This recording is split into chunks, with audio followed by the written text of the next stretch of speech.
내가 어떻게 해석하고 방향을 잡느냐, 어떤 의미를 부여하느냐에 따라서 결과는 달라질 수 있다는 거죠.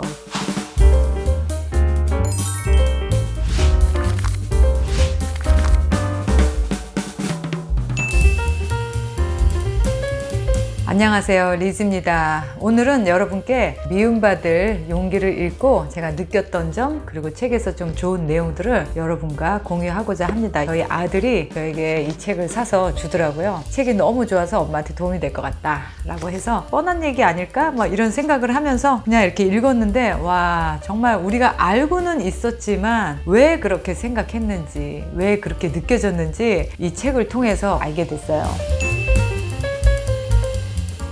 제목 그대로 미움받을 용기, 타인을 의식하면서 그들의 마음에 드는 사람, 그들에게 인정받는 사람이 되려고 하면 내 자신이 행복해질 수 없다는 겁니다. 그러면 남들의 시선에서 내가 벗어나고 다른 사람의 문제를 그들의 생각이고 그들의 문제다라고 생각하면 내가 의식할 필요가 없고, 또 내가 의식하지 않으면 내 스스로 얼마든지 마음껏 편하게 자유롭게 살 수 있다는 게 이 책 내용의 골자입니다. 중간중간에 참 좋은 내용들이 많아요. 알고 있었지만 뭐라고 딱 한마디로 표현하기 어려웠던 것들을 이 책에서 잘 표현을 해줍니다. 첫 장에는 어떤 내용이 있냐면요, 자네가 불행한 것은 과거의 환경 탓이 아니네. 그렇다고 능력이 부족해서도 아니고 자네에게는 그저 용기가 부족했던 것 뿐이야. 자꾸만 과거에 내가 이래서 지금 현재가 이렇게 됐다라고 원망하고 살고 있다는 거예요. 많은 사람들이 그렇고요, 저 자신도 수없이 많이 했었죠. 하지만 그거는 내가 어떤 도전을 통해서 내 환경을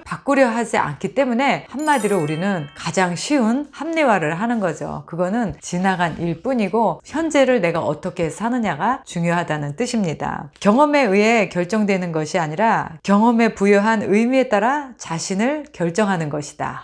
진짜 너무 멋있는 말이죠. 그러니까 어떤 일이 일어난 것 자체는 그냥 일뿐이지만 문제는 내가 어떻게 해석하고 어떻게 방향을 잡느냐, 어떤 의미를 그 일에 부여하느냐에 따라서 결과는 완전히 달라질 수 있다는 거죠. 근데 우리 대부분은 부정적인 일이 생겼을 때는 그 문제 때문에 이렇게 됐다라고 자꾸 그 문제를 방패 삼아 우리를 보호하려고 합니다. 하지만 결국 해결되는 건 하나도 없고 더 괴로울 뿐이죠. 이 책을 읽다 보면 어떻게 이렇게 좋은 말이 참 많을까, 어떻게 이렇게 글로 아름답게 사람의 마음을 표현할 수 있을까 싶으네요. 무엇이 주어졌는가에 집착한다고 해서 현실이 변하나, 우리는 교환이 가능한 기계가 아닐세. 우리에게 필요한 것은 교환이 아니라 고쳐나가는 것이야. 우리 인간은 누구나 만족스럽지 않은 자신의 모습을 안고 삽니다. 어떻게 보면 우리는 부족한 게 당연한 거고, 그 부족함을 꾸준히 고쳐나가는 것에 의미를 두고 그 상황을 받아들이면 얼마든지 좋은 결과를 낼 수 있다, 이런 말인 것 같아요. 그리고 또 여기에 열등 컴플렉스에 대해서 이야기가 나오는데요, 열등 컴플렉스는 자신의 열등감을 변명거리로 삼기 시작한 상태라고 합니다. 나의 열등 의식을 인정하기보다 그걸 방패 삼아서 지금 현재 발전하지 않겠다, 내가 지금 이런 모습으로 사는 이유는 바로 그것 때문이다 라고 자꾸만 내 자신에게 합리화를 하게 되죠. 간단히 말해 한 발 앞으로 내미는 것이 무서운 거지. 지금 누리고 있는 즐거움, 예를 들면 놀거나 취미를 즐기는 시간을 희생해서까지 변하고 싶지 않다. 즉 생활 양식을 바꿀 용기가 없는 거라네. 다소 불만스럽고 부자유스럽지만 지금 이대로가 더 편한 거지. 현재 우리가 익숙한 것, 이 편안한 것에 변화를 하려면 힘들죠. 안 하던 걸 해야 되니까. 그래서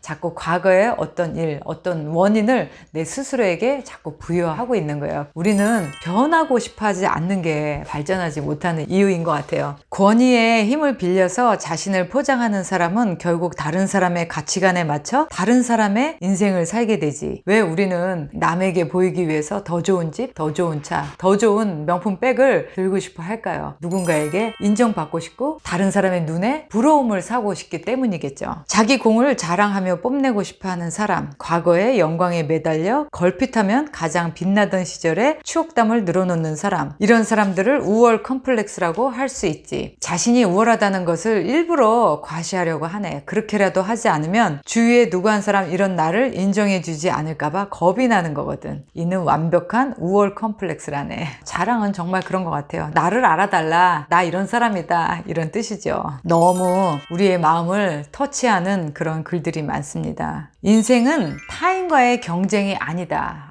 이거는 이 말은 정말 맞는 것 같아요. 알고는 있지만 실질적으로 얼마나 많은 사람들과 경쟁을 하고 사나요? 특히 한국 사회는 내 옆에 동료와 또 나의 친구와 하루하루 경쟁을 하며 살죠. 학생들은 공부 경쟁, 20대 젊은 여성들은 미모 경쟁, 취업할 때는 취업 경쟁, 결혼해서는 내 남편, 내 자식들이 남들과 계속 비교하면서 그렇게 경쟁을 합니다. 경쟁하다 보면 늘 나보다 우월한 사람은 있거든요. 끝이 없습니다. 누구와도 경쟁하지 않고 그저 앞을 보고 걸으면 되는 거지. 물론 다른 사람과 굳이 비교할 필요도 없네. 건전한 열등감이란 타인과 비교해서 생기는 것이 아니라 이상적인 나와 비교해서 생기는 것. 지금의 나보다 앞서 나가려는 것이야말로 가치가 있다네. 정말 이 정도 되려면 해탈의 경지에 이르러야 됩니다. 쉽진 않지만 우리가 책을 통해서 다시 한번 자각을 하는 거죠. 또 잊어버리더라도 또 한 번 읽고 또 자각을 하면 돼요. 인간관계의 중심에 경쟁이 있으면 인간은 영영 인간관계에 대한 고민에서 벗어나지 못하고 불행에서 벗어날 수가 없어.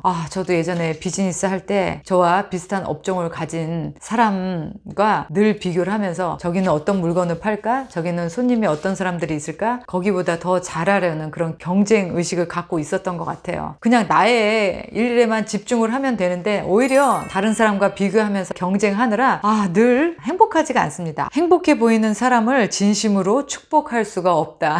인간관계를 경쟁으로 바라보고 타인의 행복을 나의 패배로 여기기 때문에 축복하지 못하는 겁니다. 그 사람이 공경에 처했을 때 언제든 도움의 손길을 내어줄 믿을 수 있는 타인, 그것이 친구가 아니면 무엇이겠나. 어느 때는 가족도 그렇게 도와주지 못하는 사람들도 많아요. 저는 이 책을 줄을 이렇게 그어가면서 열심히 읽었어요. 모든 인간관계에서 일어나는 그런 불행들이 이 책을 읽으면서 결국은 나의 마음, 나의 의식이 행복하지 못하게 살고 있었구나 라는 생각이 많이 들었습니다. 우리에게 부족한 것은 행복해질 용기다. 이 책에서 말하는 그 행복해질 용기라는 것은 행복해지기 위해서는 내가 자유로워져야 되고 또 자유롭기 위해서는 타인의 평가에 연연해 하지 말고 사회에서 사람들과 조화를 이루면서 살아갈 수 있어야 진정한 행복과 자유라고 이야기합니다. 아무리 스스로 잘난 사람이라 하더라도 우리는 결코 혼자서는 살 수 없기 때문이죠. 개인이 사회적인 존재로 살고자 할 때 직면할 수밖에 없는 인간관계, 그것이 곧 인생의 과제라네. 이 인생의 과제를 어떻게 극복할 것인가? 성인이 되면 자립해야 되는 것, 그리고 사회와 조화를 이루며 살아가는 것, 이 두 가지를 인생의 과제라고 합니다. 우리는 과연 내 인생을 스스로 경영할 수 있는 그런 자립을 했는가? 그리고 얼마나 사회와 조화를 이루면서 인간들과 함께 어울리며 잘 살고 있는가? 한번 생각해 보게 되네요. 또 남녀의 관계에 대해서도 나옵니다. 제가 늘 관심 있는 분야죠. 연인 사이나 부부관계에 있어서 어느 시기가 지나면 상대가 하는 행동에 사사건건 화가 날 때가 있어. 밥을 먹는 모습이 얄밉게 느껴진다거나 방 안에서 축 늘어진 모습을 보고 혐오감을 느낀다거나 숨소리만 들어도 화가 난다거나 분명히 수개월 전까지는 아무렇지 않았는데 말이야. 그건 그 사람이 어느 단계에서 이 관계를 끝내고 싶다라고 결심하고 그 관계를 끝내기 위한 구실을 찾고 있기 때문에 그렇게 느끼는 걸세. 맞아요. 그 사람은 분명히 그 전에도 같은 모습이었었는데 그 사람을 바라보는 나의 의식과 시선이 바뀌었기 때문에 그 사람에게 그런 구실을 찾아내서 부정적으로 해석하는 걸 거예요. 그렇게 세계는 언제든 위험한 곳이 될 수 있고 모든 사람을 적으로 볼 수 있는 거라네. 여러 가지 구실을 만들어서 인생의 과제를 회피하려는 사태를 가리켜 인생의 거짓말이라고 했어. 행복해지려면 미움받을 용기도 있어야 하네. 그런 용기가 생겼을 때 자네의 인간관계는 한순간에 달라질 걸세. 우리가 결국은 인생에서 많은 고민과 번뇌와 어려움, 갈등, 우울증 이런 것들은 인간에게서부터 비롯된 문제들이라고 합니다. 근데 그 인간관계를 우리가 피할 수는 없죠. 우리는 사회에서 살아야 되는 사람들이기 때문에. 하지만 부딪히는 많은 사람들하고의 관계에서 내가 그 사람들을 어떻게 바라보느냐, 그리고 그 상황을 어떻게 해석하고 의미를 부여하느냐에 따라서 우리의 인생은 달라질 수 있어요. 그렇기 때문에 미움받을 용기, 누가 나를 어떻게 생각하든 다른 사람이 나에게 뭐라고 하든 내가 내 스스로 행복해질 수 있는 길을 찾기 위해서 내 자신에게 열중하고 집중하면 그것을 극복할 수 있는 그런 용기가 생긴다는 거예요. 근데 그 용기를 참 내기 힘들어요. 하지만 이 책을 읽고 나면 왜 우리가 용기를 내야 되는지, 그렇게 용기를 내는 삶이 얼마나 우리의 삶의 질을 바꿔주는지 이 책에서 어떤 자극적인 말이 없이 쉽게 잔잔하게 풀어주고 있습니다. 저도 이 책을 읽고 나니까 어느 순간 제 마음이 이렇게 변했어요. 아, 이 콘텐츠를 올릴 때 사람들이 싫어할까? 악성 댓글을 달지 않을까? 이렇게 미리 걱정했던 그런 마음은 그냥 그 사람들의 것이고 그들의 과제이기 때문에 남들이 나를 어떻게 생각하느냐에 연연해 하지 말고 내가 생각하는 인생을 행복하게 사는 법, 후회 없는 삶을 살 수 있는 법, 그리고 얼마나 즐겁고 행복한 인간관계를 할 수 있는가, 이런 다양한 주제에 대해서 저의 생각들을 여러분들과 다양하게 나누는 걸로 저의 과제는 거기까지이고 또 그 과제를 바라보는 여러분들의 시선은 또 거기까지이기 때문에 저는 더 자유로워지고 더 행복해졌습니다. 용기가 생겼어요. 이 책은 가끔씩 제가 용기가 필요할 때, 세상에 한 발 더 디디고 나가고 싶을 때마다 항상 읽으려고 합니다. 혹시 안 읽으신 분들이 있으시다면 이 책 꼭 한번 읽어보시기 바래요. 우리의 멘탈을 잡아주는 아주 좋은 책입니다. 이제는 여러분들과 책 속에서 우리가 느끼고 깨달을 수 있는 것들을 함께 공유하면서 우리의 지혜를 좀 확장하는 시간을 가져보려고 합니다. 오늘도 영상이 여러분들에게 도움이 되셨길 바라고요. 저는 또 다음 영상 때 행복한 마음으로 여러분들을 찾아뵙도록 할게요. 바이. 연애와 썸이 있는 곳 글로벌 줌 미팅 힐링 카페에 여러분을 초대합니다. 미혼, 이혼, 사별, 전 세계에 계시는 한인 분들이면 누구나 참여하실 수 있습니다. 여기 오시면요, 한 달에 4번의 줌 미팅을 통해서 나와 비슷한 나이대, 그리고 나와 비슷한 처지를 싱글들을 만나실 수 있는 기회가 됩니다. 소개팅 앱은 위험하다, 결혼정보 회사는 비싸다, 이런 생각을 가지고 계신 분들 저희 힐링 카페로 오세요. 언제든지 환영합니다.